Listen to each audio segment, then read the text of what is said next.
परमेश्वर पिता का धन्यवाद करते हैं आज के दिन के लिए, जिसे उसने हमारे जीवन में एक बार फिर से जोड़ा। उसकी दया, अनुग्रह है, उसकी करुणा है कि आज के दिन को हम फिर से देख पाए और परमेश्वर की महिमा, तारीफ, बड़ाई कर सकते हैं। इसलिए हम सब मिलकर धन्यवाद दें उस जीवित परमेश्वर को जो प्रतिदिन हमको अवसर देते चले जा रहे हैं, ताकि उस जीवित परमेश्वर को हम और भी ठीक ठीक जानने पाएं, उसके नज़दीक और आने पाएं, उसके पवित्र वचन के द्वारा और समझें, उसको जानें। और इस कारण से आज के दिन में फिर से अवसर मिला। मैं धन्यवाद करता हूं अपने जीवित परमेश्वर का और आप सबों को अपने उद्धारकर्ता प्रभु यीशु के पवित्र नाम में जय मसीह कहता हूं। जितने लोग मेरे प्रिय भाई और बहन लोग जुड़ गए हैं और जुड़ते चले जा रहे हैं, परमेश्वर सबों को आशीषित करे। आज के दिन के लिए परमेश्वर के वचन को हम लोग पढ़ेंगे, जो भजन संहिता 1 अध्याय है, और पढ़ने में बहन अगुवाई करेंगे। अभी मैं आप लोगों के सामने पढ़ूंगी भजन संहिता 1। क्या ही धन्य है वह पुरुष जो दुष्टों की युक्ति पर नहीं चलता और न पापियों के मार्ग में खड़ा होता और न ठट्ठा करने वालों की मंडली में बैठता है, परंतु वह तो यहोवा की व्यवस्था से प्रसन्न रहता और उसकी व्यवस्था पर रात दिन ध्यान करता रहता है। वह उस वृक्ष के समान है जो बहती नालियों के किनारे लगाया गया है और अपनी ऋतु में फलता है और जिसके पत्ते कभी मुरझाते नहीं। इसलिए जो कुछ वह पुरुष करे वो सफल होता है। दुष्ट लोग ऐसे नहीं होते, वे उस भूसी के समान होते हैं जो पवन से उड़ाई जाती है। इस कारण दुष्ट लोग अदालत में स्थिर न रह सकेंगे और न पापी धर्मियों की मंडली में ठहरेंगे, क्योंकि यहोवा धर्मियों का मार्ग जानता है, परंतु दुष्टों का मार्ग नाश हो जाएगा। इंग्लिश बाइबल में इस तरह से लिखा हुआ है, blessed is the man who walks not in the counsel of the ungodly, nor stands in the path of sinners, nor sits in the seat of the scornful. But his delight is in the law of the Lord, and in his law he meditates day and night.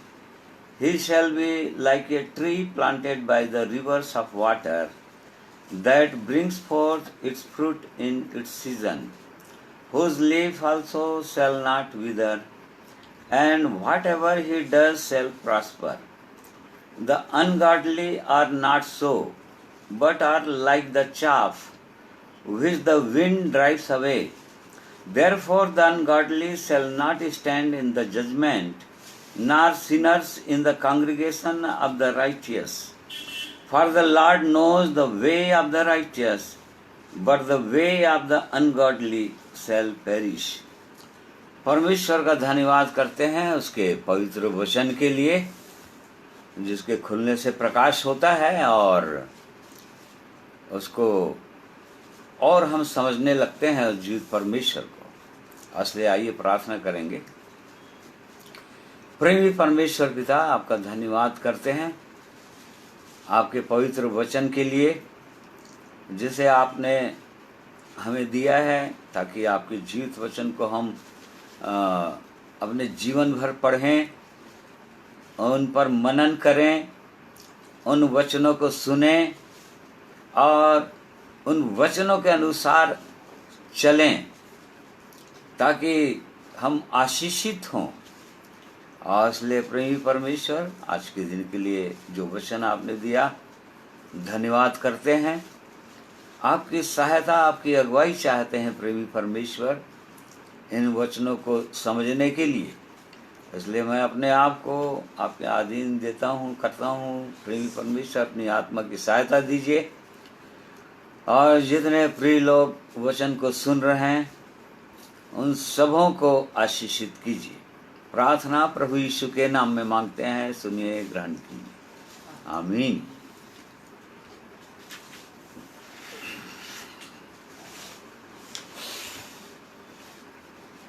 तो परमेश्वर का धन्यवाद करते हैं ऐसे पवित्र वचनों के लिए जो भजन संहिता में परमेश्वर ने अपने इन वचनों के द्वारा अपने लोगों से बात करना चाहते हैं और इन पूरे भजन संहिता के अंदर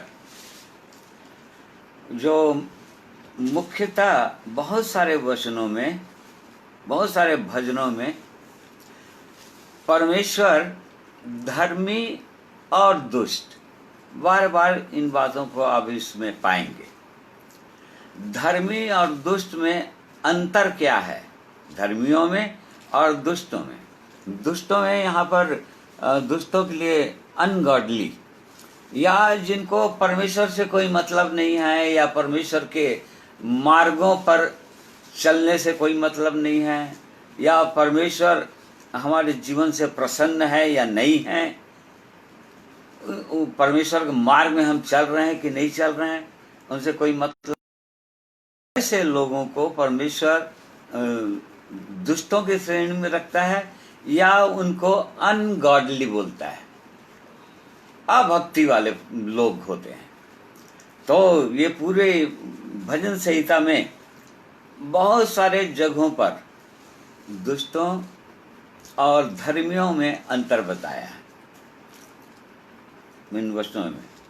जैसे कि यदि हम नीति वचन को पढ़ेंगे तो नीति वचन में परमेश्वर बुद्धिमान और मूर्खों, बुद्धिमान और मूर्ख, और दोनों का अंतर बताया है। बार बार नीति वचन में हम उन बातों को पाएंगे कि परमेश्वर की दृष्टि में बुद्धिमान कौन है, परमेश्वर की दृष्टि में मूर्ख कौन है। परंतु यहाँ पर भजन संहिता के अंदर परमेश्वर इन बातों को बताते हैं और चाहते हैं कि धन्य है वो पुरुष, अर्थात ब्लेसेड इज द मैन, या ब्लेसेड शब्द को और डिफाइन कर सकते हैं और विस्तृत कर सकते हैं। ये जो लोग परमेश्वर के प्रेम में, परमेश्वर के वचन के द्वारा बहुत ज्यादा आनंदित हैं, डिलाइटेड हैं, ऐसे लोगों के लिए, ऐसे लोग लिख रहा है यहाँ पर, जो बहुत ही आनंदित हैं परमेश्वर के वचन से, खुश हैं, हैप्पी हैं, ब्लेसेड हैं। ऐसे लोगों के विषय में लिखा है कि क्या ही धन्य है वो पुरुष जो दुष्टों की युक्ति पर नहीं चलता। परमेश्वर की आदि से यही मंशा रही है। परमेश्वर ने मनुष्य को बनाने के बाद उन्हें आशीष दी और कहा कि सब प्राणियों पर अधिकार रखो, सब चीजों पर अधिकार दिया और फलवंत हो जाओ, फलो फूलो और इस पृथ्वी पर भर जाओ। परमेश्वर की योजना के अंतर्गत मनुष्य को बनाने के पीछे परमेश्वर की यही इच्छा थी कि मनुष्य पूरी रीति से हर एक बातों पर अधिकार रखे। परंतु दुष्ट आ गया बीच में, पाप आ गया आदम और हवा के जीवन में, और उसके बाद पाप के कारण से मृत्यु आ गई और वो मृत्यु सारे मनुष्यों में फैल चुकी। और इस कारण से आज मनुष्य वो आनंदित नहीं होता है या वो धन्य अब नहीं होता है। क्यों? क्योंकि अनाज्ञाकारिता के कारण से, परमेश्वर की इच्छा के विरोध में चलने के कारण से मनुष्य के जीवन में श्राप आ गया, कर्षड हो गया, मनुष्य कर्षड हो गया, श्रापित हो गया, आशीषित नहीं, श्रापित हो गया। परंतु उसके बाद भी परमेश्वर ने मनुष्य के लिए उपाय किया। ऐसा नहीं कि परमेश्वर ने मनुष्य को यूं ही छोड़ दिया। जिस मनुष्य को परमेश्वर ने बनाया, अपनी अनंत योजना के अंतर्गत उनके लिए उपाय भी किया कि वे लोग फिर से धर्मी ठहरे परमेश्वर की दृष्टि में।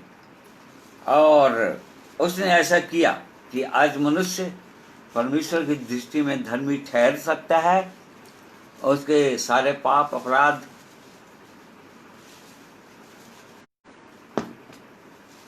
क्षमा हो सकते हैं और प्रभु यीशु के लहू के द्वारा सारे पाप ढांपे जा सकते हैं, साफ किए जा सकते हैं। इस प्रकार से वो परमेश्वर एक व्यक्ति को धर्मी ठहरा देता है। तो परमेश्वर की आरंभ से यही इच्छा थी। क्योंकि धन्य है वो पुरुष, बोल रहा है धन्य इसलिए है क्योंकि हम जब दूसरा पद को पढ़ते हैं तो हम पाते हैं कि वह तो यहोवा की व्यवस्था से प्रसन्न रहता और उसकी व्यवस्था पर रात दिन ध्यान करता रहता है।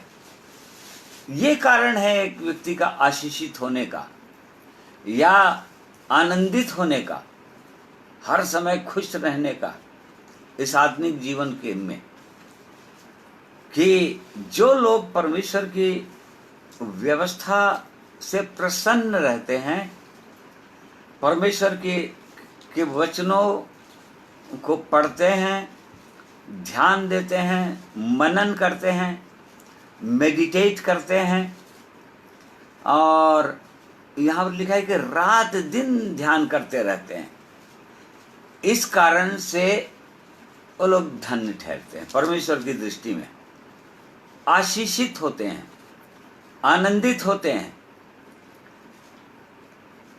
ये भजन संहिता 1 अध्याय का 1 पद और 2 पद में यही अंतर है कि एक पापी व्यक्ति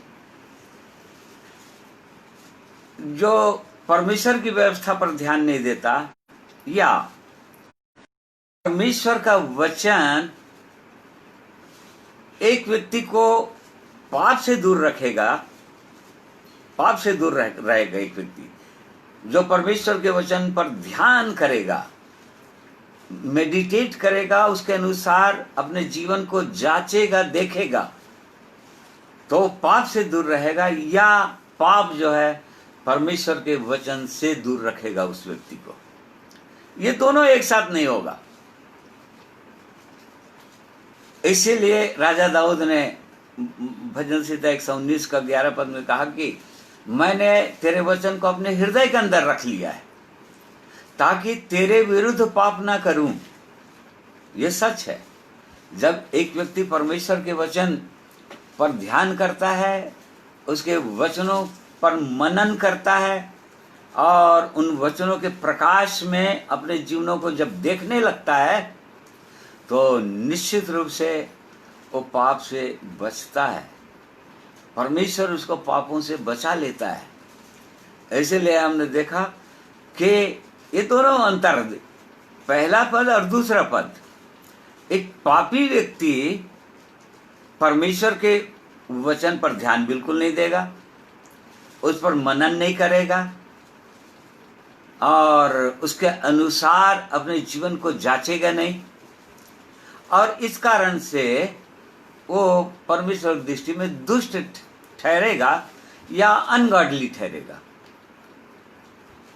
तो यहां पर हम इसी बात को देखते हैं आज के दिन कि धर्मी और दुष्ट मनुष्य, परमेश्वर की दृष्टि में धर्मी मनुष्य जिसको परमेश्वर ने धर्मी ठहराया।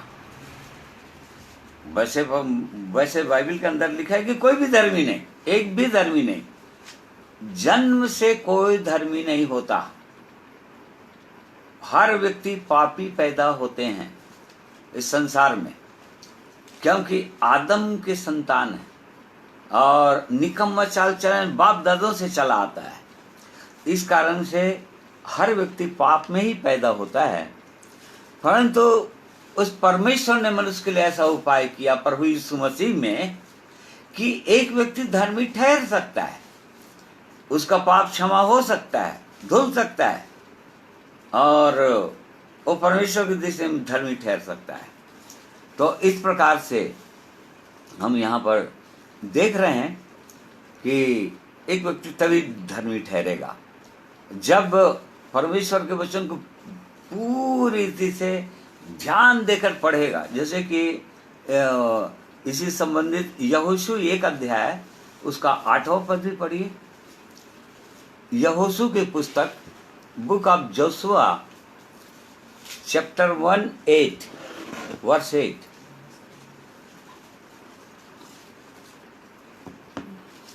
व्यवस्था यहोशू 1:8 से, व्यवस्था की यह पुस्तक तेरे चित्त से कभी न उतरने पाए, इसी में दिन रात ध्यान दिए रहना, इसलिए कि जो कुछ उसमें लिखा है उसके अनुसार करने की तू चौकसी करे, क्योंकि ऐसा ही करने से तेरे सब काम सफल होंगे और तू प्रभावशाली होगा। हाँ, वहां पर भी परमेश्वर ने यहोशू से बात किया। मूसा की मृत्यु के बाद मूसा को परमेश्वर ने चुना था और उसका नेक्स्ट यहोशू था। जब उसकी मृत्यु हो गई तो परमेश्वर ने यहोशू से बात किया और यही कहा कि ये व्यवस्था की पुस्तक तेरे चित्त से उतरने ना पाए, अर्थात तेरे हृदय के अंदर रहे, तेरे मुंह के अंदर रहे, तेरे मुंह से निकला करे, और इसी में दिन और रात ध्यान दिए रहना। ताकि दिन और रात ध्यान के क्यों देना है? ताकि जो कुछ भी इसमें लिखा हुआ है उसके अनुसार करने की चौकसी करे। इसी को मनन करना बोलते हैं, मेडिटेशन इसी को बोलते हैं कि परमेश्वर की क्या इच्छा है। जब हम परमेश्वर के वचन को पढ़ते हैं और जब हम देखते हैं कि उसके अनुसार हमारा जीवन क्या है या परमेश्वर की इच्छा क्या है मेरे जीवन के लिए, और जैसा हमारा व्यक्तिगत जीवन है इन वचनों के अनुसार है कि नहीं, इन वचनों के अनुसार हम चौकसी कर रहे हैं कि नहीं, या इन वचनों से दाएं या बाएं कहीं मुड़ तो नहीं जा रहे हैं। कुछ वचनों को छोड़ दिए, कुछ वचनों को अपनी ओर से जोड़ दिए, या कहीं पर अपनी समझ का सहारा ले लिए, या कहीं पर दूसरे मनुष्य की सहारा ले लिए और परमेश्वर के वचन को छोड़ दिए। तो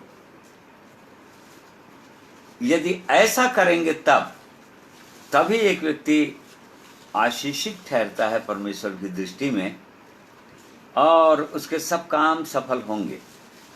परमेश्वर ने पुराने नियम में भी कहा, यहोशू से भी जब बात किया तो, और यहाँ पर ये परमेश्वर का भक्त राजा दाऊद भी इसी बात को बोल रहा है कि यदि परमेश्वर की व्यवस्था पर, परमेश्वर के वचनों पर, क्योंकि परमेश्वर का वचन हमारे पांव के लिए दीपक और हमारे मार्ग के लिए उजाला है। उसका वचन ऐसा है, एक मनुष्य के पांव के लिए दीपक, मार्ग के लिए उजाला। इन वचनों के द्वारा ही हम समझ सकते हैं कि हम सही मार्ग में चल रहे हैं कि नहीं चल रहे हैं, क्योंकि सारा संसार अंधकार में डूबा हुआ है। सब अज्ञानता में डूबे हुए हैं, अज्ञानता में है। मनुष्य को परमेश्वर का मार्ग पता नहीं है। यिर्मयाह में हम पढ़ते हैं, मनुष्य चलता तो है परंतु उसके डग उसके अधीन नहीं है। वो किधर जा रहा है मनुष्य उसको पता ही नहीं है।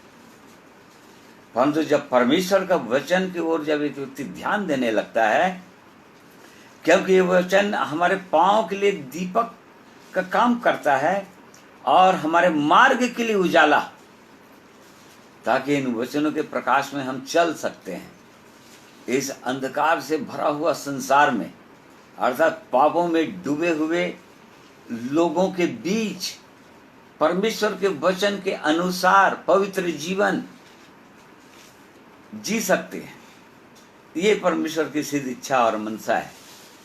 और एक तो परमेश्वर के वचन को पढ़ेंगे और उस पर मनन करेंगे, रात दिन उस पर ध्यान करेंगे, अपने चित्त में बसाएंगे, अपने हृदय के अंदर रखेंगे, अपने कानों से सुनेंगे और उसके अनुसार लगातार चलते रहेंगे। ये परमेश्वर की इच्छा है।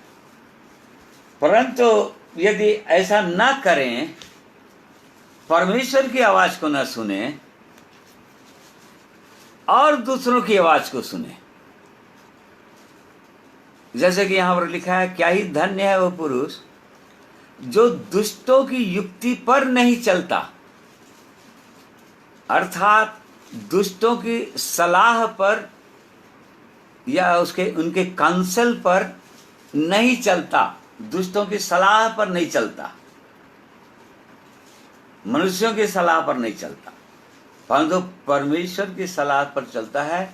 परमेश्वर के वचन परमेश्वर से सुनता है, परमेश्वर की बातों को जानता है। यही आरंभ से हुआ है।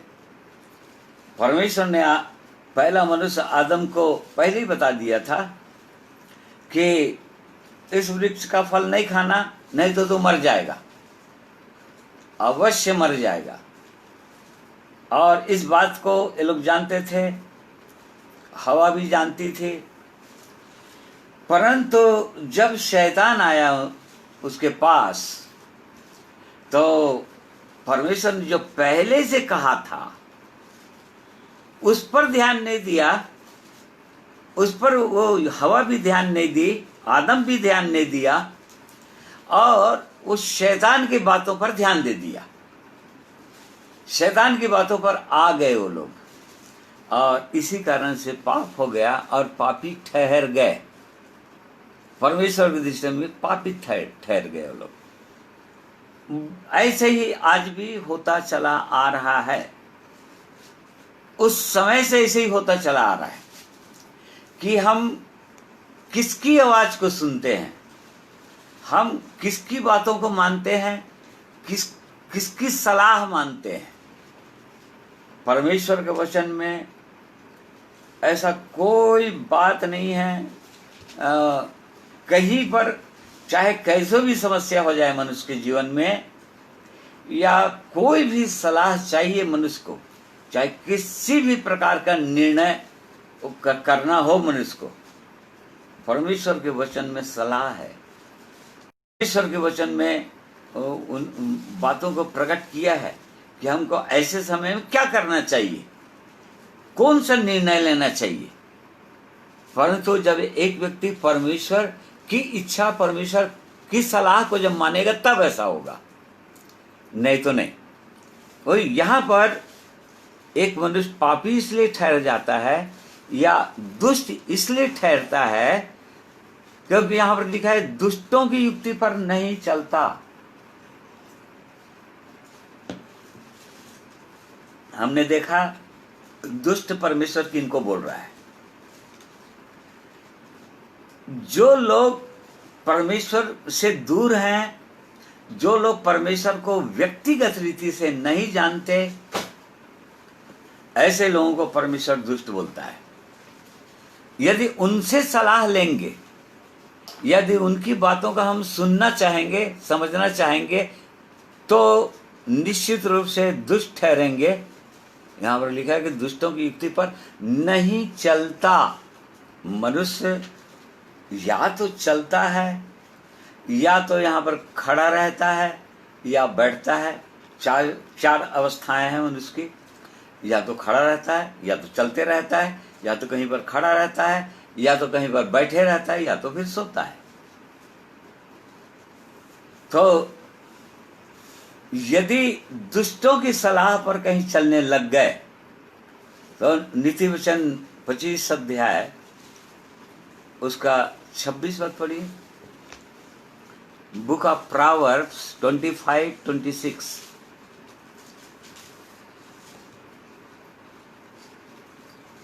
जो धर्मी दुष्ट के कहने में आता है वह गंदले सोते और बिगड़े हुए कुंड के समान है। देखिए क्या लिखा है परमेश्वर के वचन में।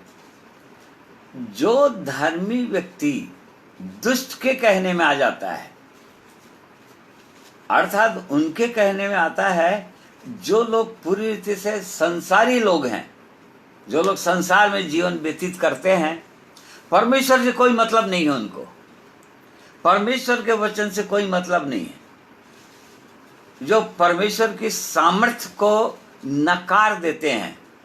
बहुत सारे लोग इस संसार में ऐसे हैं जो बाइबल है उनके पास, बाइबल पर विश्वास भी करते हैं, परंतु परमेश्वर की सामर्थ्य का इनकार करते हैं। कैसे? बोलेंगे कि संसार में बिना पाप के कोई रह नहीं सकता, या कौन पापी नहीं है, या कौन कौन पाप से मुक्ति प्राप्त कर सकता है इस संसार में, यह पापी संसार में। क्या परमेश्वर का वचन व्यर्थ कहता है? जिस परमेश्वर ने कहा, प्रभु यीशु ने कहा, वो इसलिए आया ताकि अपने लोगों को उनके पापों से मुक्ति दिलाए, छुटकारा दिलाए, उद्धार दिलाए। वो सेवियर है, वो छुड़ाने वाला है, पापों से छुड़ाने वाला, क्षमा करने वाला, छुड़ाने वाला। परंतु बहुत से लोग, ऐसे लोगों को परमेश्वर संसारी लोग बोलता है, अनगॉडली बोलता है, दुष्ट बोलता है।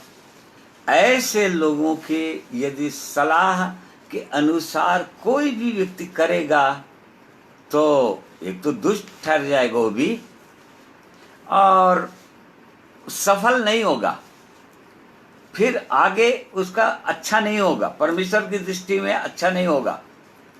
वो गिरता ही चला जाएगा, गिरता ही चला जाएगा, आगे बढ़ता ही चला जाएगा। दुष्टों की युक्ति पर नहीं चलता। नीति वचन 1 का 10 पद भी पढ़िए, प्रॉवर्ब 1:10।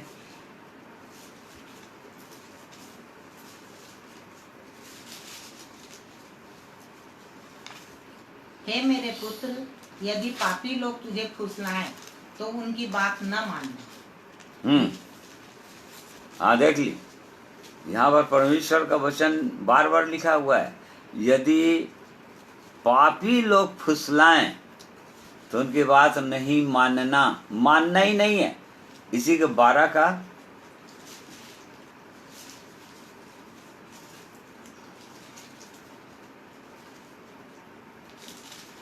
4 और 5 पद भी पढ़िए। भली स्त्री अपने पति का मुकुट है, परंतु जो लज्जा के काम नहीं, कौन सा पढ़ रही? नीति वचन 12। हाँ, नीति वचन 12, 4, 5।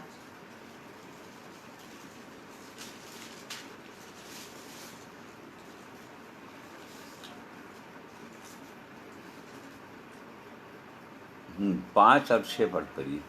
धर्मियों की कल्पनाएं न्याय ही की होती हैं, परंतु दुष्टों की युक्तियां छल की हैं। दुष्टों की बातचीत हत्या करने के लिए घात लगाने के विषय में होती हैं, परंतु सीधे लोग अपने मुंह की बात के द्वारा छुड़ाने वाले होते हैं। देखिए, संसार के लोगों को ये बोल रहा है, जो परमेश्वर की दृष्टि में, जो परमेश्वर के वचन के अनुसार नहीं चलते, उस पर पढ़ते नहीं, उसको मनन नहीं करते, उनकी कल्पनाएं जो भी सोचते हैं, विचारते हैं, जो भी कल्पना करते हैं, वो संसार के दृष्टिकोण से करते हैं और सलाह पर चलना नहीं है। क्योंकि परमेश्वर में बहुत सारे लोग उनकी सलाह पर चले और नाश हो गए। बाइबल भरा हुआ है इसके विषय में। सुलेमान बादशाह के विषय में लिखा है, वो अन्य जाति स्त्रियों के उसमें आ गए, उनकी बातों पर आ गए और फिर वो पाप में डूब गए। इसीलिए परमेश्वर का वचन यहाँ पर चिता रहा है कि दुष्टों की युक्ति पर नहीं चलना है, उनके अनुसार काम नहीं करना है और न पापियों के मार्ग में खड़ा होता। देखिए, एक व्यक्ति जब चलने लगता है, ये क्रम है, आगे बढ़ रहा है, यहीं पर यदि रोक दिया उसको तो आगे नहीं बढ़ेगा। एक व्यक्ति चलते रहेगा, पापियों के मार्ग में खड़ा नहीं होता, मतलब जैसा करते हैं, पापियों की जो युक्ति है, पापियों की जो सोच विचार है, जो पापियों की योजनाएं हैं, जो परमेश्वर की इच्छा के अनुसार नहीं होता, उसके अनुसार यदि ऐसे चलते रहेंगे तो वहीं पर खड़े हो जाएंगे उनकी सुनने के लिए, और उसके बाद और ना ठट्ठा करने वाली मंडली में बैठता है, आगे चलकर उनके साथ बढ़ जाएंगे। ये प्रोग्रेशन है, ये आगे बढ़ता जाएगा, बढ़ता जाएगा। मतलब गिरावट है मनुष्य के जीवन में। गिरावट ऐसे होता है एक मनुष्य के जीवन में, जो लोग इस जीवन को पा गए, जो लोग सचमुच में परमेश्वर की दृष्टि में धर्मी ठहर गए, परंतु ऐसे लोग कैसे गिरते हैं? वो लगातार गिरते चले जाएंगे लोग। यदि ऐसे सलाह को मानेंगे दुष्टों की, तो आगे चलकर पापियों के मार्ग में खड़े हो जाएंगे। और नीति वचन 4 उसका 14 पद से पढ़िए। Proverbs 4:14-17। दुष्टों की बाट में पाँव न धरना और न बुरे लोगों के मार्ग पर चलना। वे तो दुष्टता से कमाई हुई रोटी खाते और उपद्रव के द्वारा पाया हुआ दाख मधु पीते हैं। और परंतु धर्मियों की चाल उस चमकती हुई ज्योति के समान है, जिसका प्रकाश दोपहर तक अधिक अधिक बढ़ता रहता है। दुष्टों का मार्ग घोर अंधकार में है, वे नहीं जानते कि वे किससे ठोकर खाते हैं। हे मेरे पुत्र, बस तो देखिए, धर्मियों की चाल या परमेश्वर के लोगों की जो चाल है, जीवन जैसे यदि आरंभ हो गया, आत्मिक जीवन आरंभ हो गया, तो ये बढ़ते ही जाएगा, बढ़ते ही जाना है, क्योंकि ये स्थिर जीवन नहीं है, ये बढ़ने वाली जीवन है। और यदि बाढ़ नहीं हो रहा है तो समझ जाइए कि फिर वो पीछे हटेगा। वो पीछे हट रहा है, वहीं पर खड़ा नहीं रहेगा वो, या तो फिर वो बैक हो रहा है फिर, क्योंकि एक जगह स्थिर नहीं रहेगा वो कि हाँ नहीं हम यहाँ पर स्थिर हैं। नहीं, ये प्रोग्रेशन है, लगातार बढ़ता हुआ जीवन है। या यदि परमेश्वर की इच्छा के अनुसार या परमेश्वर की सलाह के अनुसार यदि चलने का जीवन नहीं है, तो लगातार वो घटता जाएगा, फिर बैक होता चला जाएगा, वो गिरता चला जाएगा। स्थिर जीवन नहीं है कि एक बार स्थिर हो गया, हाँ हम आगे नहीं जाएंगे, या हम यहाँ पर एकदम सही हैं बिल्कुल, और पता चला कि साल भर में भी कहीं इनसे आगे बढ़ नहीं रहा है, तो आगे नहीं बढ़ रहा है तो फिर पीछे हट रहे हैं।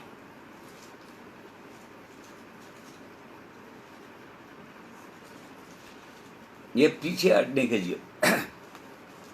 यहां पर हमने देखा धर्मियों को चाल कैसा होना चाहिए, लगातार बढ़ता हुआ जीवन, बढ़ता प्रकाश, प्रकाशमान प्रकाशमान प्रकाशमान, और एकदम पूरा प्रकाश। ये धर्मियों की चाल ऐसा है परमेश्वर के वचन के अनुसार। कब? जब परमेश्वर के वचन के अनुसार एक व्यक्ति चलने लगता है, ध्यान देने लगता है, एक एक वचन के अनुसार जब ध्यान देने लगता है, तब ऐसा होगा, तभी आगे बढ़ पाएंगे। नीति वचन भजन संहिता 26, भजन संहिता 26 उसका 4 और 5 पद भी पढ़िए। Psalm 26, 4 and 5। मैं निकम्मी चाल चलने वालों के संग नहीं बैठा, और न मैं कपटियों के साथ कहीं जाऊंगा। मैं कुकर्मियों की संगति से घृणा रखता हूँ और दुष्टों के संग न बैठूंगा। मैं अपने हाथों को निर्दोषता के जल से धोऊंगा, तब मेरी वेदी की प्रदक्षिणा करूंगा। देखिए, यहाँ पर एक परमेश्वर के जन की निर्णय है, समर्पण है। ये वो कैसा समर्पण है उसकी? वो बोल रहा है कि मैं दुष्टों के अनुसार चलूंगा ही नहीं, उनकी मंडली में बैठूंगा ही नहीं, उनसे सलाह लूंगा ही नहीं,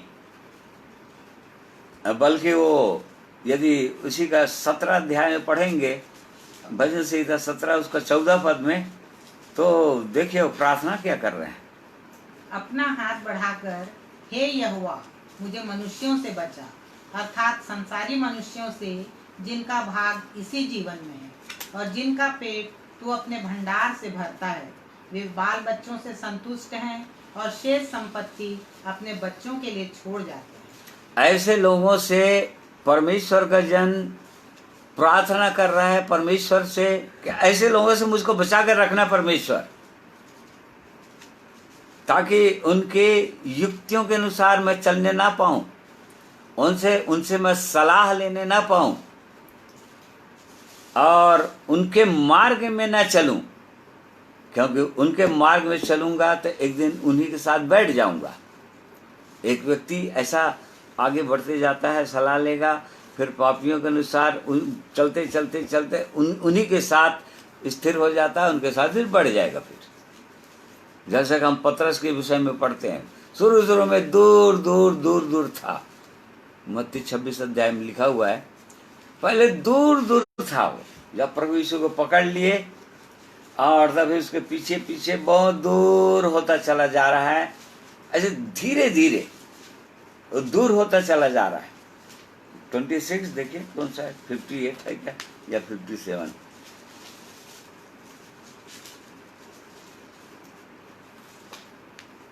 मैथ्यू 26 58। और पतरस दूर से उसके पीछे पीछे महायाजक के आंगन तक गया और भीतर जाकर अंत देखने को प्यादों के साथ बैठ गया। देखिए अचानक ये नहीं होता है, वो धीरे धीरे धीरे धीरे। और उसके बाद क्या हुआ, बैठ गया।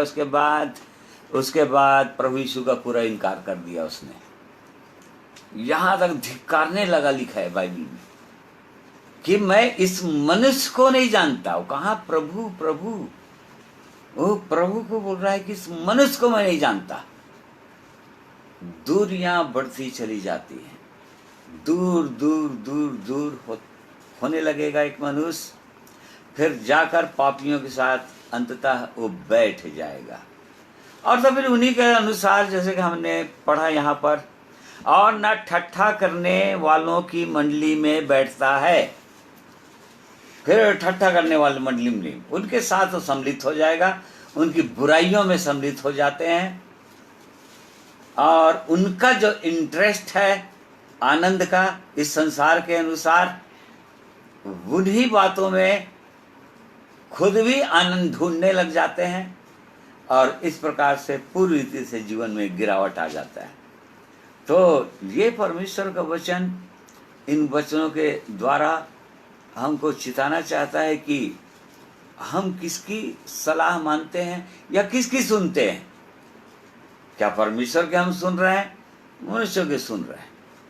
ये संसार की सुनेंगे तो संसार में केवल भय का ही वातावरण है पूरी रीति से। और संसार की बातों को सुनते सुनते सुनते सुनते इतना भयभीत हो जा रहा है मनुष्य, डर जा रहा है मनुष्य पूरी रीति से। क्यों? क्योंकि किन की बातें सुन रहे हैं? संसार, मीडिया की बातें, न्यूज़पेपर की बात, टीवी इनमें बोल कौन रहा है? इन्फॉर्मेशन कौन दे रहा है? कौन मनुष्य दे रहा है? परमेश्वर दे रहा है क्या? वैसा क्या परमेश्वर की ऐसी बातें बोल रहा है क्या? यदि परमेश्वर की बातों को कोई व्यक्ति सुनने लग जाए तो परमेश्वर बार बार बोलता है मत डर मत डर मत डर मत डर। वो एक व्यक्ति को पूरी रीति से निर्भय कर देना चाहता है, डर से एकदम निकाल देना चाहता है। कब?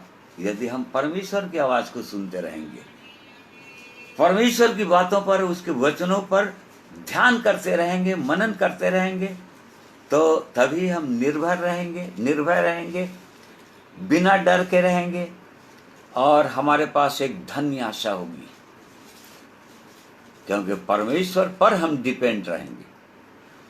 तो यहाँ पर एक पद और 2 पद में इन बातों को हमने देखा। और रात दिन परंतु यहोवा की व्यवस्था से प्रसन्न रहता, उसकी व्यवस्था पर रात दिन ध्यान करता रहता है। रात दिन ध्यान करता रहता है, उसका ये मतलब नहीं है कि परमेश्वर के वचन को हम दिन और रात पढ़ते ही रहें। नहीं, जब जब समय आता है तब तब हम पढ़ते हैं। जैसे कि हम भोजन करते हैं, नाश्ता करते हैं, फिर दोपहर का भोजन करते हैं और उसके बाद में रात का भोजन करते हैं। परंतु इस बीच क्या होता है? भोजन जो है अपना काम करते रहता है, उसको पचाते रहते हैं, भोजन पचाते रहता है पूरी रीति से। वो चुपचाप नहीं बैठा है, भोजन खा लिए और उसके बाद यदि वो अपना काम नहीं किया, यदि पचने का सिस्टम नहीं हुआ, डाइजेस्टिव सिस्टम नहीं हुआ, यदि वो कार्य नहीं कर रहा है डाइजेस्टिव सिस्टम, तो कि होगा क्या? तो मनुष्य मर जाएगा, बीमार पड़ जाएगा। इसीलिए परमेश्वर ने शुद्ध और अशुद्ध पशुओं में भेद किया था, और शुद्ध पशुओं के अंदर लय व्यवस्था 11 अध्याय दिया है। उन पशुओं को रखा था जो लोग भोजन खाते हैं, भोजन खाने के बाद जो लोग पागुर करते हैं। देखिए, परमेश्वर उनको शुद्ध पशु के रूप में रखा। जो लोग भोजन करते हैं और उसके बाद पागुर करते हैं, और दूसरा जिनका पैर खुर जो है, खुर फटा हुआ होता है, अर्थात वो फेलोशिप को पसंद करते हैं, सेल्फ सेंटर्ड लाइफ नहीं होता है। जैसे कई जानवरों का खुर फटा नहीं रहता है, वो सेल्फ सेंटर्ड लाइफ को दिखाता है। परंतु जो डिवाइडेड खुर है वो फेलोशिप को दिखाता है। तो यहाँ पर यदि हम परमेश्वर की दृष्टि में शुद्ध पशु के रूप में या शुद्ध मनुष्य के रूप में है, तो परमेश्वर के वचन को हमको पढ़ना है, और पढ़कर उसको बस एक बार पढ़ लिए हम, उसके बाद उस पर ध्यान ही नहीं है, फिर कल पढ़ेंगे, नहीं, उसी को दिन और रात ध्यान करता रहता है कि आज मैंने क्या पढ़ा, परमेश्वर ने आज मुझसे क्या बातें की। उन वचनों के अनुसार क्या दिन भर चौकसी करते रहे जीवन में, अपने चाल चलन देखते रहे, और कहां कहां पर उन वचनों के अनुसार हमारा जीवन नहीं हुआ, कहां पर क्रोध आ गया, कहां पर चिड़चिड़ाहट आ गया। ऐसा यदि कोई व्यक्ति कर रहा है तो समझिए कि परमेश्वर की व्यवस्था पर दिन और रात ध्यान कर रहा है, मनन कर रहा है। ऐसे लोगों के लिए आशीष है। क्या आशीष है? 3 पद पढ़िए, भजन संहिता 1 अध्याय।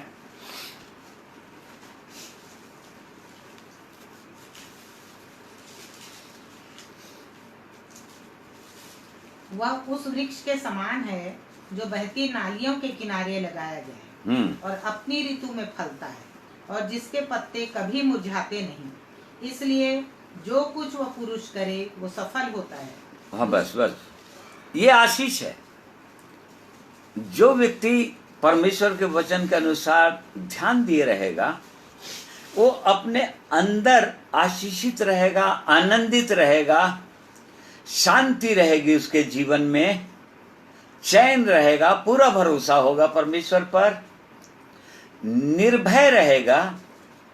और उसके बाद आशीष क्या रहेगी? उसके बाद वह उस वृक्ष के समान है जो बहती नालियों के किनारे लगाया गया है और अपनी ऋतु में फलता है।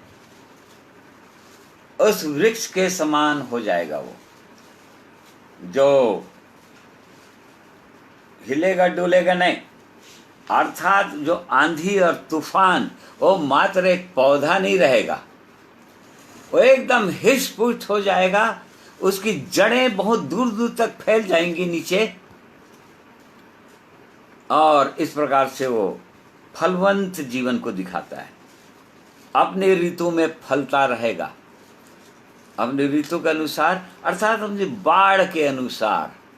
जैसा जैसा जीवन में बढ़ता जाता है एक व्यक्ति विश्वासी जीवन में, इस उद्धार पाने के बाद के जीवन में, उसके अनुसार, परमेश्वर की इच्छा के अनुसार उसके जीवन में फल आते ही रहेंगे, फलवंत जीवन रहेगा उसका। ये परमेश्वर की आशीष है ऐसे लोगों के लिए कि बहती नालियों के किनारे लगाया गया होगा। बहती नालियां अर्थात स्ट्रीम्स ऑफ वाटर, जो हमेशा बहती नालियां जो है या नदी जो है, बाइबल के अंदर हर समय पवित्र आत्मा को दिखाता है, पवित्र आत्मा के जीवन को दिखाता है।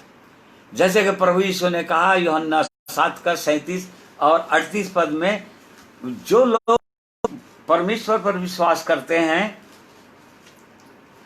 पढ़िए वाला यूहन्ना John 7, gospel of John 7:37 and 38। फिर पर्व के अंतिम दिन, जो मुख्य दिन है, यीशु खड़ा हुआ और पुकार कर कहा, यदि कोई प्यासा हो तो मेरे पास आकर पिए। जो मुझ पर विश्वास करेगा, जैसा पवित्र शास्त्र में आया है, उसके हृदय में से जीवन के जल की नदियां बह निकलेंगी। एक पद और, उसने यह वचन उस आत्मा के विषय में कहा जिसे उस पर विश्वास करने वाले पाने पर थे। हाँ देखिए, उस आत्मा के विषय में जो पाने वाले थे उस समय तक, जब तक प्रभु यीशु क्रूस पर नहीं गए और मरकर जीवित होकर जब तक स्वर्ग जाकर पवित्र आत्मा को नहीं भेजे, वो भेजने वाले थे, उसके विषय में पहले ही प्रभु यीशु ने चर्चा कर दिया था अपने चेलों के साथ कि वो नदी के समान हो जाएगा पवित्र आत्मा। तो हर समय ये बहती नालियां जो है पवित्र आत्मा के जीवन को दिखाता है। जैसे कि इर्मिया 17 अध्याय उसका 7 और 8 पद भी पढ़िए तो, बुक ऑफ जर्माया 17:7 and 8।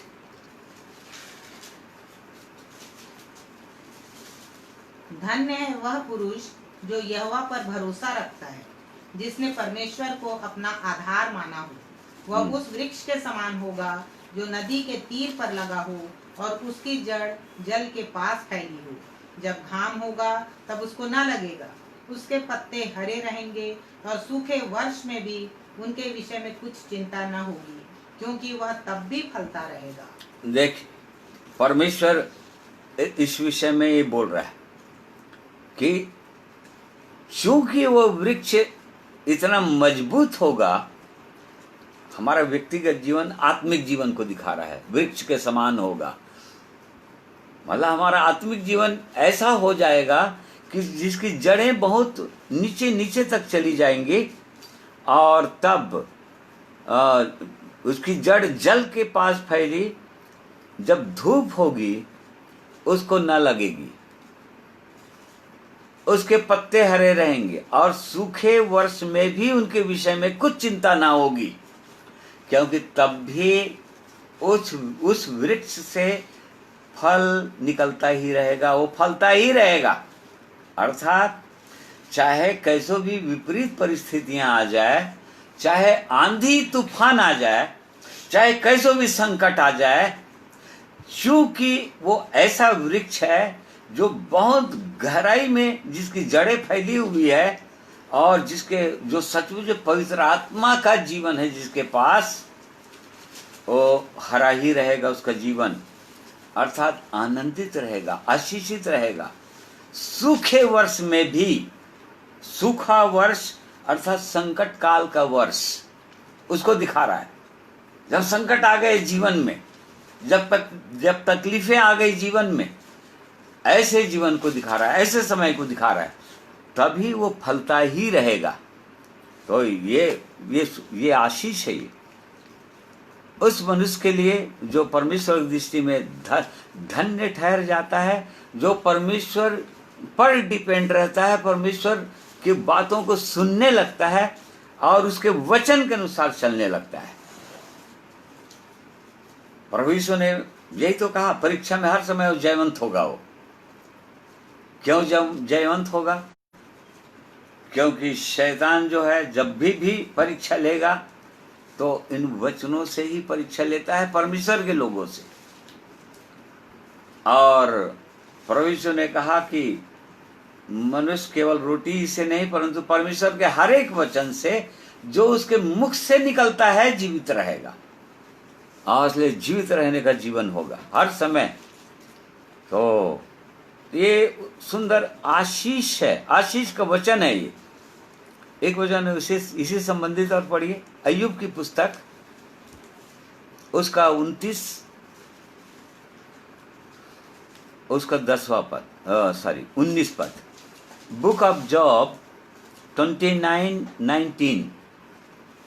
मेरी जड़ जल की ओर फैली और मेरी डाली पर ओस रात भर पड़ी। मेरी महिमा ज्यों की त्यों बनी रहेगी और मेरा धनुष मेरे हाथ में सदा नया होता जाएगा। क्या सुंदर आशीष है, परमेश्वर के जन की एक सुंदर गवाही है, अय्यूब की गवाही है ये, कि चूंकि, फिर से पढ़िए। मेरी जड़ जल की ओर फैली, हाँ, और मेरी डाली पर ओस रात भर पड़ी। रात भर ओस पड़ी, और इस कारण से मेरी महिमा ज्यों की त्यों बनी रहेगी। ज्यों की त्यों बनी रहेगी। उसकी महिमा मतलब उसके अंदर के जीवन को दिखा रहा है, उसका अंदर के जीवन, उसकी महिमा, अर्थात वो परमेश्वर को छोड़ेगा नहीं, चाहे कैसो भी विपत्तियां आ जाए उसके जीवन में, कितनों भी संकट आ जाए, उसकी महिमा बनी रहेगी, और उसका धनुष मेरे हाथ में सदा नया होता जाएगा। धनुष हमेशा बाइबल के अंदर बल को दिखाता है, बलवंत जीवन, स्ट्रेंथ को दिखाता है। हमेशा नया बल पाते चले जाएंगे, ताकि उस शत्रु के साथ सीधा सीधा युद्ध कर सके, और ओस हमेशा पड़ी रहेगी। ओस के विषय में हम पढ़ते हैं, गिनती 11 का 9वां पद पढ़िए वाला।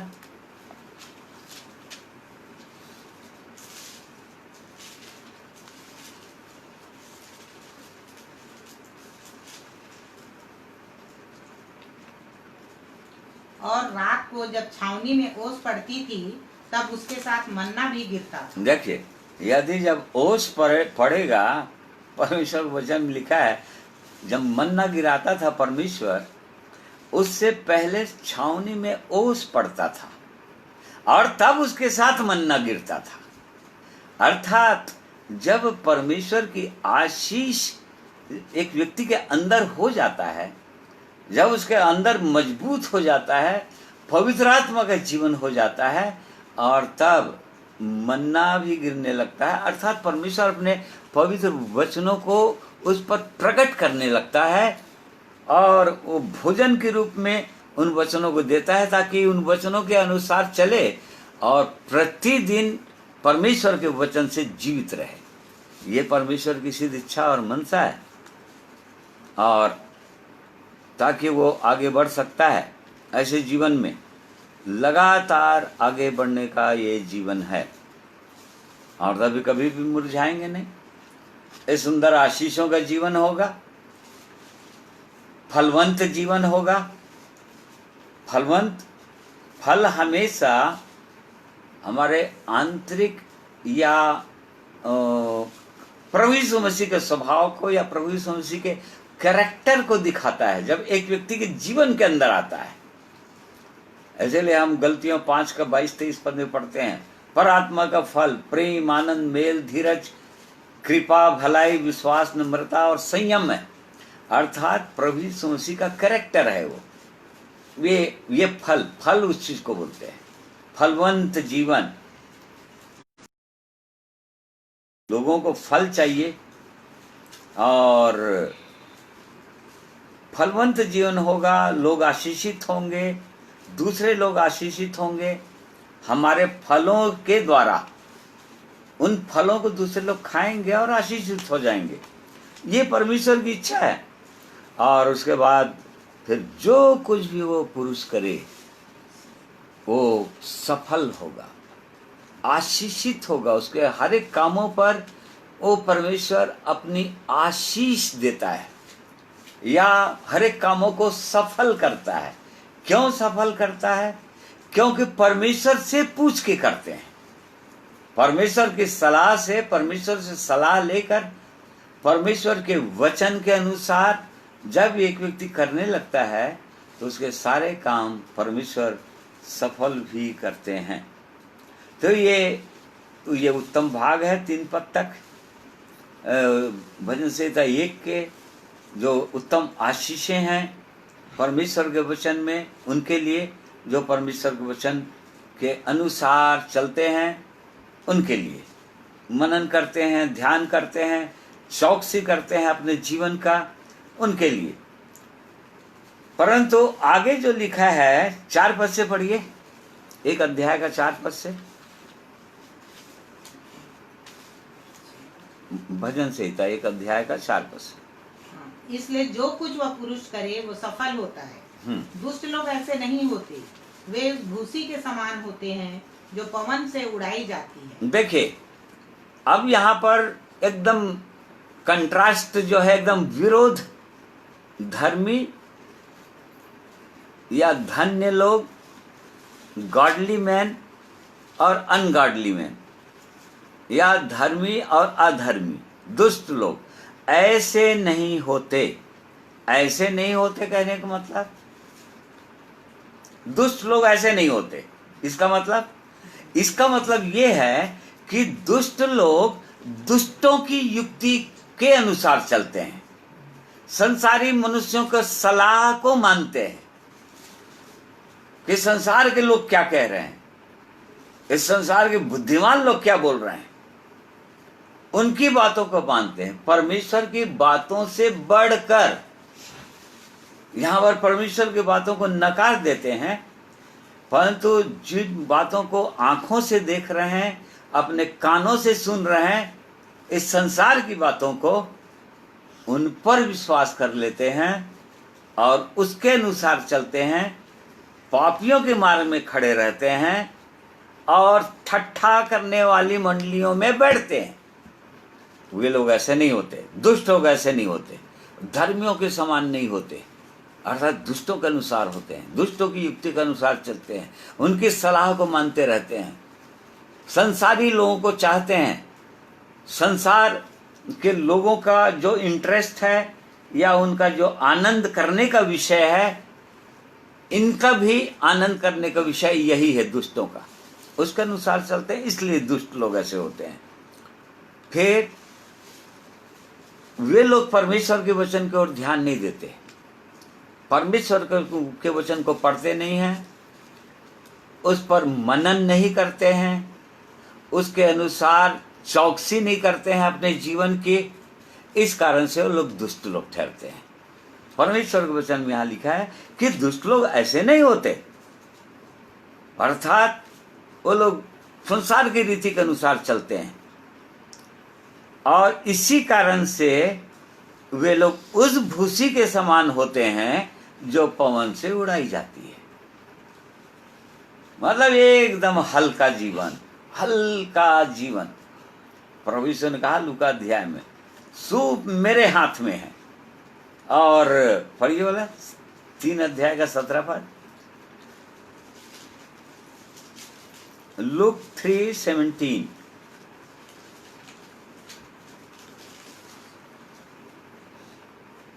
उसका सूप उसके हाथ में है और वह अपना खलिहान अच्छी तरह से साफ करेगा और गेहूं को अपने खत्ते में इकट्ठा करेगा, परंतु भूसी को उस आग में जो बुझने की नहीं जला देगा। देखिए, मतलब परमेश्वर यहाँ पर साफ साफ बोल रहा है भूसी क्या है।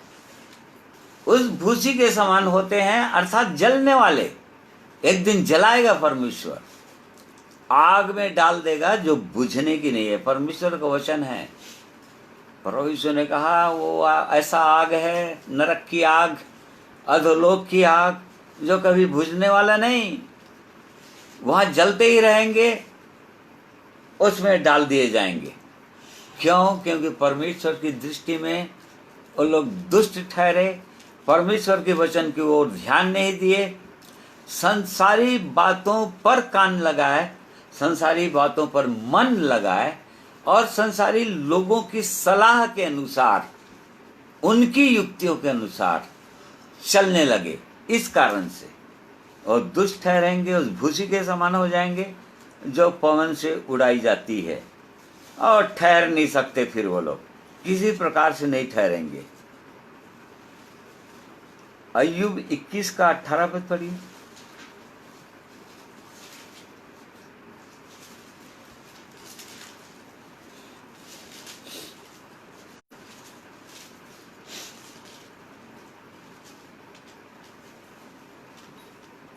और वे वायु से उड़ाए हुए भूसे की और बवंडर से उड़ाई हुई भूसी की नाई होते हैं। ना, ऐसा होता है। अय्यूब के पुस्तक में भी लिखा हुआ है, और बवंडर से उड़ाए हुए समान होते हैं। अर्थात जैसे इस प्रकार से जैसी विपत्तियां आ जाए संसार के अंदर, अकाल मरी, और प्रभु यीशु ने बताया और प्रकाशित वहां पर लिखा है, तो भयंकर भयंकर विपत्तियां आने वाली हैं भी। तब क्या होगा? और भूसी ही ठहरेंगे पूरी रीति से। क्यों? क्योंकि जीवित परमेश्वर पर विश्वास नहीं करते, उसके वचनों पर विश्वास नहीं करते, उसके अनुसार मनन नहीं करते, ध्यान नहीं करते, अपने जीवन की चौकसी नहीं करते, इस कारण से। और इसीलिए भजन संहिता 1 उसका 5वां पद में लिखा हुआ है, इस कारण दुष्ट लोग अदालत में स्थिर न रह सकेंगे। और जब परमेश्वर के सन्मुख एक दिन हर व्यक्ति को खड़ा होना पड़ेगा, न्याय सिंहासन में, अंतिम न्याय सिंहासन जो प्रकाशित 20 अध्याय में लिखा हुआ है, वहां जब खड़े होंगे तो खड़े भी नहीं हो सकेंगे, वो लोग कांपते रहेंगे। क्यों? क्योंकि उनका एक एक पाप खुलेगा उस दिन सबके सामने में, और लज्जित होंगे और उतावली करेंगे कैसे करके आग में जाए, और आग में चले जाएंगे, क्योंकि परमेश्वर के सम्मुख को खड़े नहीं हो पाएंगे। उनका पाप उनको दिखता रहेगा, पूरी रीति से परमेश्वर दिखा देगा, और वो स्थिर नहीं हो पाएंगे, वहां जा नहीं पाएंगे, और ना पापी धर्मियों की मंडली में ठहरेंगे। देखो, एकदम अलग कर देगा परमेश्वर। अभी तो सब लोग साथ में रहते हैं, संसारी लोगों के साथ मिलना जुलना है, एक साथ कहीं काम कर रहे हैं तो उनसे बातचीत है, मिलना जुलना है। जो लोग उद्धार नहीं पाए हैं उनके साथ भी मिलना जुलना है, संसारी रिश्तेदारी है। परंतु बहुत सारे लोग उद्धार का अनुभव नहीं पाए हैं, उसमें नहीं आए हैं मिलने, परंतु उसके बाद, मृत्यु के बाद एकदम अलगाव हो जाएगा, एकदम अलग जीवन, अलग स्थान। कभी एक दूसरे को देख नहीं पाएंगे, मिल नहीं पाएंगे, क्योंकि अलग स्थान रहेगा। और इस कारण से परमेश्वर के वचनों के प्रकाश में हमको अपने व्यक्तिगत जीवन को देखना चाहिए, और मुख्यतः ये देखना चाहिए कि हम किसकी आवाज को सुनते हैं। परमेश्वर ने बार बार कहा कि उसकी सुनो, प्रभु यीशु की सुनो, मेरी सुनो। वचन में बार बार नीति वचन बोले, मेरी सुनो। आज परमेश्वर के वचन को हमको सुनने की आवश्यकता है, इन पर मनन करने की आवश्यकता है, जांचने की आवश्यकता है कि क्या परमेश्वर वचन हमको क्या कहता है। और नहीं तो क्या हो गया, आज बहुत सारे लोग ठोकर खा रहे हैं, बहुत सारे लोग भटके हुए हैं। क्यों? केवल इसीलिए क्योंकि परमेश्वर के वचन को यदि पढ़ते भी हैं तो उन पर ध्यान नहीं देते हैं, मनन नहीं करते हैं कि क्या जो सामने वाला बोल रहा है, जो सामने कोई बोल रहा है, परमेश्वर के वचन को जो लोग बोलते हैं, चाहे कोई भी हो, बाइबल से लेकर जो लोग बोलते हैं, वो जो बोल रहे हैं क्या बाइबल के अनुसार बोल रहे हैं या नहीं बोल रहा है। प्रेरितों काम में एक सुंदर वचन है, प्रेरितों 17 अध्याय, बुक ऑफ एक्ट्स 17 वर्स 11।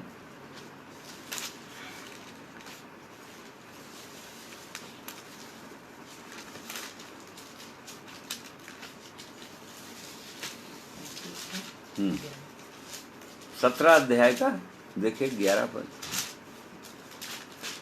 ये लोग तो थिस्सलुनीके के यहूदियों से भले थे, और उन्होंने बड़ी लालसा से वचन ग्रहण किया, और प्रतिदिन पवित्र शास्त्रों में ढूंढते रहे कि ये बातें यूं ही हैं कि नहीं। देखिए, ये लोग बिरिया के लोग थिस्सलुनीकियों के लोगों से बहुत भले थे, नोबल थे, इसलिए क्योंकि उन्होंने परमेश्वर के वचन को जो लोग प्रचार कर रहे थे, यहाँ पर पौलुस प्रचार करने के लिए गया है, और पौलुस के प्रचार को भी जो परमेश्वर का इतना बड़ा जन, प्रभु यीशु के इतना बड़ा जन है, उसका भी प्रचार को सुनकर वो लोग क्या बोल रहे हैं, इसलिए भले ठहरे वो लोग, इसलिए अच्छे ठहरे वो लोग, उन्होंने बड़ी लालसा से वचन ग्रहण किया और ग्रहण करके ऐसे ही उसको अपने खाने लिए पूरी रीति से, जो भी उनको मिला खाने लिए उसका पागुर करने लगे। पागुर करने लगे कहने का मतलब, और प्रतिदिन पवित्र शास्त्रों में ढूंढते रहे कि ये बातें यूं ही है कि नहीं। जो सामने प्रचार कर रहा है, वचन बोल रहा है, चाहे कोई भी व्यक्ति हो, चाहे पास्टर हो, प्रचारक हो, चाहे कोई भी, चाहे मैं क्यों ना हो, चाहे कोई भी हो, बिरिया के लोग इसलिए भले लोग थे और इसलिए इनको भटकने का कोई चांसेस नहीं था, इनको बहकाने का कोई चांसेस नहीं था, और दुष्ट भी इनको नहीं बहका सकता था, क्योंकि परमेश्वर के वचन को बड़ी लालसा से सामने वाले जो बोल रहा है, वो कौन सी आत्मा से बोल रहा है, परमेश्वर के वचन के अनुसार बोल रहा है या कहीं पर अपनी विचारधारा डाल दिया बीच बीच में, या कहीं पर कथा कहानियों को डाल दिया, या कहीं पर और कुछ किसी दूसरे के विचारों को डाल दिया। इस प्रकार से वो जांचने का जीवन होता है, अपने आप को जांचते रहते हैं और इसी कारण से ठोकर नहीं खाएंगे कभी भी। तो इसलिए प्रिय भाइयों और बहनों, जबकि ये ऐसा समय आ गया जो प्रभु यीशु ने कहा कि बहुत से लोग भरमाए जाएंगे, और ये बिल्कुल अंतिम समय है ये, और सही में बहुत सारे लोग भरमाए जा रहे हैं, और इसलिए हमारे पास परमेश्वर का वचन है, बाइबिल है, और इसलिए जो भी बोल रहे हैं उसको एकदम उसको पचा मत लीजिए, उसको पहले जांचिए, देखिए कि परमेश्वर का वचन सचमुच में ऐसे ही बोल रहा है कि नहीं, वास्तव में मेरे पास ये उद्धार का जीवन है कि नहीं, या किसी के कहने से मैं उद्धार मान तो नहीं लिया हूं अपना। नहीं, अपने आप को जांचने की आवश्यकता है, और तभी आशीषित ठहरेंगे। और नहीं तो फिर यदि ऐसे सलाह को मानते रहेंगे, उसके अनुसार चलते रहेंगे, तो फिर दुष्टों की श्रेणी में आ जाएंगे। और इसलिए परमेश्वर अपने इन वचनों के द्वारा हमें से हर एक की सहायता करें, हर एक को आशीषित करें। आइए प्रार्थना करेंगे। प्रेमी परमेश्वर पिता, आपका धन्यवाद करते हैं, अपने पवित्र वचनों के द्वारा आज के दिन में आपने हमें भी चिताया और धर्मियों और दुष्टों का भेद को बताया, अंतर को बताया कि धर्मी लोग क्यों आपकी दृष्टि में धर्मी ठहरते हैं और दुष्ट लोग क्यों दुष्ट ठहरते हैं। और इसलिए प्रेमी परमेश्वर, हमारी सहायता कीजिए, हम सबों की सहायता कीजिए कि हम भी बिरिया के लोगों के समान हो जाएं, ताकि आपके पवित्र वचन को हम खोजें, ढूंढें, इन वचनों के अनुसार अपने जीवन को हम जांचें और देखें कि क्या सचमुच में हमारे जीवन आपके पवित्र वचन के अनुसार है कि नहीं। और नहीं तो हम आपके चरणों में दीन हों, टूटें, अपने पापों को मानकर आपके पास आएं, आपके पवित्र प्रेम की ओर देखें, क्रूस की ओर देखें, आपके बलिदान की ओर देखें, जहां पर आपने लहू बहाया, प्रायश्चित किया, और सचमुच में उद्धार का अनुभव को प्राप्त करें। हमें से हर एक की सहायता, अगुवाई कीजिए। प्रार्थना प्रभु यीशु के नाम में मांगते हैं, सुनकर ग्रहण कीजिए। आमीन। प्रिय भाइयों और बहनों, आप सबों को मैं धन्यवाद देता हूं। आप बड़े धीरज के साथ परमेश्वर के वचन को सुने जुड़कर, और परमेश्वर आप सबों को आशीषित करे। आप सबों को जय मसीह कहता हूं।